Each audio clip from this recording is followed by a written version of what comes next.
بسم اللہ الرحمن الرحیم۔ السلام علیکم ورحمۃ اللہ وبرکاتہ۔ آج ہم حضرت علی مرتضیٰ رضی اللہ عنہ کا ذکر خیر کرنے جا رہے ہیں۔ آپ کا اسم شریف علی ہے اور کنیت ابو تراب اور حیدر لقب ہے ان کا۔ حیدر کہتے ہیں شیر کو، کیونکہ آپ ماشاءاللہ بہت زیادہ بہادر تھے، بہت بہادری کے کارنامے انجام دیے، ان کا لقب اس لیے حیدر پڑا تھا۔ اور آپ کی والدہ محترمہ کا نام فاطمہ ہے اور والد صاحب کا نام ابو طالب، اور یہ ابو طالب حضور صلی اللہ علیہ وسلم کے حقیقی چچا ہیں۔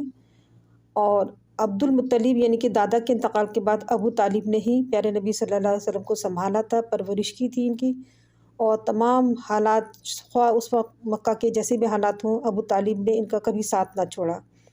آپ کی زندگی میں کافر پیارے نبی صلی اللہ علیہ وسلم کو ستاتے ہوئے جھجکتے تھے، اور حضرت علی کی والدہ حضرت فاطمہ بھی مسلمان ہو گئی تھیں، اور انہوں نے مدینہ کی طرف ہجرت بھی فرمائی تھی، اور وہیں ان کا انتقال ہوا تھا۔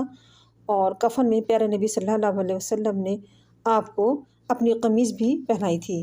حضرت علی بچپن سے ہی پیارے نبی صلی اللہ علیہ وسلم کی پرورش میں رہے، اور وہ آپ سے بے انتہا محبت کرتے تھے، اور پیارے نبی صلی اللہ علیہ وسلم بھی حضرت علی سے بے انتہا محبت کرتے تھے۔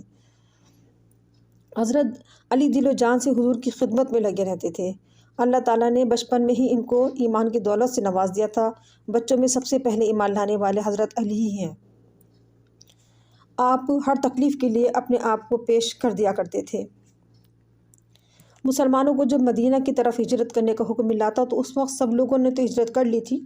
اس ٹائم صرف نبی صلی اللہ علیہ وسلم، ابوبکر صدیق اور حضرت علی ہی پیچھے یعنی کہ مکہ میں رہ گئے تھے، باقی سب مسلمان مدینہ چلے گئے تھے۔ اور پیارے نبی صلی اللہ علیہ وسلم کو جب ہجرت کا حکم ملا تو کافروں نے اس رات قتل کرنے کا ارادہ کیا اور آپ کے مکان کا چاروں طرف سے گھیرا کر لیا۔ حضور نے اپنی جگہ پر حضرت علی کو لٹایا اور خود ابوبکر کو لے کر مدینہ کی طرف روانہ ہو گئے۔ مکہ کے کافی پیارے رسول صلی اللہ علیہ وسلم کی جانی دشمن ہوتے ہوئے بھی اپنی امانتیں آپ ہی کے پاس رکھتے تھے، کیونکہ انہیں آپ کی امانت پر پورا یقین تھا۔ اسی لیے پیارے نبی صلی اللہ علیہ وسلم کو امین اور صادق کہہ کے پکارا جاتا تھا۔ مکے میں ایمان آنے سے پہلے، یعنی کہ آپ کو نبی نہیں بنایا گیا تھا، اس سے پہلے بھی آپ امین و صادق کے نام سے مشہور تھے۔ یہ حضور کی شان کا ایک خاص حصہ ہے کہ آپ اتنے زیادہ امانت دار تھے کہ وہ دشمن جو آپ کے جانی دشمن بنے ہوئے ہیں وہ لیکن پھر بھی اپنی امانتیں پیارے نبی صلی اللہ علیہ وسلم کے پاس رکھوایا کرتے تھے۔ اور پیارے نبی کو دیکھیے کہ آپ الحمدللہ کیا شان ہے آپ کی کہ آپ ہجرت کے لیے جا رہے ہیں، اور اس قدر مصیبت کا ٹائم ہے، لیکن دوسروں کی امانت کا اتنا خیال ہے کہ کہیں امانت میں خیانت نہ جائے، اس لیے حضرت علی کو پیچھے چھوڑ کر گئے کہ میرے پاس جس جس کی امانتیں ہیں وہ ساری چیزیں تم ان کو لوٹا دینا، اور پھر مدینہ کی طرف تم ہجرت کر کے آنا۔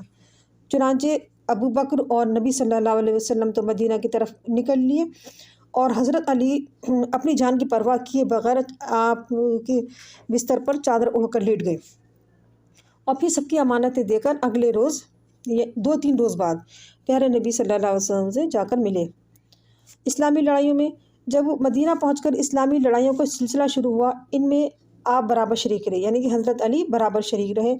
بدر کے موقع پر جب کافروں میں سے ولید، شیبہ، یہ بڑے بڑے لیڈر تھے اس وقت مکہ کے، یہ لوگ مسلمانوں کو للکارتے ہوئے آگے بڑھے تو حضرت علی نے آگے بڑھ کر دونوں کو جہنم رسید کیا، اور قلعہ خیبر جو کہ ایک بہت مشہور واقعہ ہے، جو کسی سے فتح نہیں ہو رہا تھا اور اس کا دروازہ لوہے کا بہت سخت تھا، وہ نہیں اکھڑ رہا تھا، اس کو آپ نے اس کو اکھاڑا اور پھر مسلمان اس میں داخل ہوئے تھے اور فتح ہوئی تھی۔ ایک بہت مشہور واقعہ ہے قلعہ خیبر کا، یہ بھی حضرت علی کے ہاتھوں فتح ہوا تھا۔ اور بدر کے بعد ہی پیارے نبی صلی اللہ علیہ وسلم نے اپنی صاحبزادی حضرت فاطمہ کا نکاح حضرت علی سے کر دیا تھا۔ پیارے رسول نے خود ہی نکاح پڑھایا تھا۔ حضرت فاطمہ کی اولاد کا سلسلہ آگے چلا اور یہی پھر سید یا سادات کہلاتے ہیں۔ غزوہ تبوک جب 9 ہجری میں آپ غزوہ تبوک کے لیے روانہ ہوئے تو آپ نے گھر والوں کی حفاظت کے لیے حضرت علی کو مدینہ میں چھوڑا اور فرمایا، علی تم میرے لیے ایسے ہو جیسے ہارون موسیٰ کے لیے، یعنی کہ ہارون جو تھے موسیٰ علیہ السلام کے بھائی تھے، تو اپنی بھائی کی طرح تشبیہ دی ان کو۔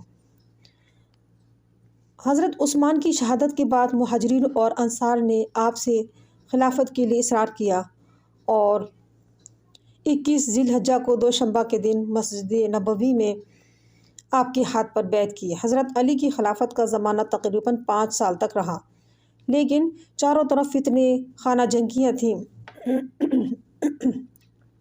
مسلمان غلط فہمیوں کی بنا پر آپس میں ہی لڑتے رہے۔ حضرت علی نے ان لڑائیوں کو دبانے کے لیے بڑی زبردست کوششیں کیں، لیکن آپ یہ آگ نہ دبا سکے۔ مسلمانوں کی آپس میں جنگیں ہوئیں اور اس میں سے بہت سے مسلمان مارے گئے۔ آپ نے شروع سے غربت کی زندگی گزاری، دنیا کی دولت کی طرف آپ نے کبھی توجہ نہ کی۔ گھر کے سامان میں حضرت فاطمہ کو جو مختصر سا جہیز ملا تھا، اس میں آپ کچھ نہ بڑھا سکے۔ آپ ہمیشہ محنت مزدوری کرتے، گھر کے چھوٹے سے چھوٹے کام خود ہی انجام دیا کرتے، گھر میں پانی خود ہی بھرتے، سودا سلف خود ہی لاتے، اور آپ کی بیوی حضرت فاطمہ اپنے ہاتھ سے چکی پیستیں، گھر کا کام کاج کرتیں اور سادہ رہتیں اور موٹا جھوٹا پہنتیں۔ کبھی کبھی تو کئی وقت کا فاقہ ہوتا، خود فاقے سے رہتے اور مانگنے والوں کو کبھی خالی ہاتھ نہ لوٹاتے۔ مگر دنیا نے اس نیکی کے پتلے کو بھی آرام سے نہ رہنے دیا اور بدبختوں نے آپ کی جان ہی لینے کی ٹھان لی۔ فجر کی نماز میں آپ سجدے میں رب کے حضور سر رکھے ہوئے تھے کہ بدبخت ابن ملجم نے تلوار کا ایک کاری زخم لگایا۔ ابن ملجم کو لوگوں نے گرفتار کر لیا۔ چونکہ تلوار زہر میں بجھی ہوئی تھی، اس لیے تمام جسم میں زہر پھیل گیا، اور 20 رمضان کو جمعے کی شب میں آپ ہمیشہ کے لیے دنیا سے جنت کو رخصت ہو گئے۔ انا للہ و انا الیہ راجعون۔ ہم سب اللہ ہی کے ہیں اور اللہ ہی کی طرف ہمیں لوٹ کر جانا ہے۔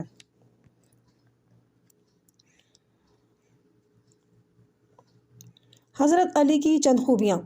نمبر 1، پیارے رسول صلی اللہ علیہ وسلم نے فرمایا، علی میرے لیے ایسے ہیں جیسے ہارون حضرت موسیٰ کے لیے۔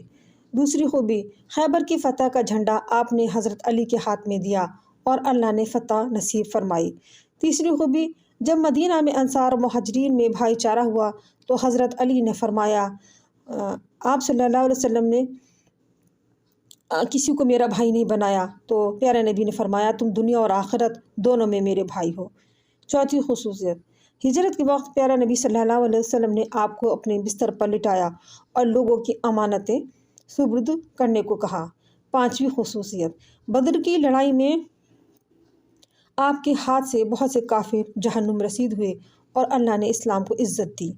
چھٹی خوبی آپ کی یہ ہے کہ مکہ کے کافروں کو سورہ برات سنانے کے لیے پیارے رسول صلی اللہ علیہ وسلم نے آپ ہی کو مقرر فرمایا۔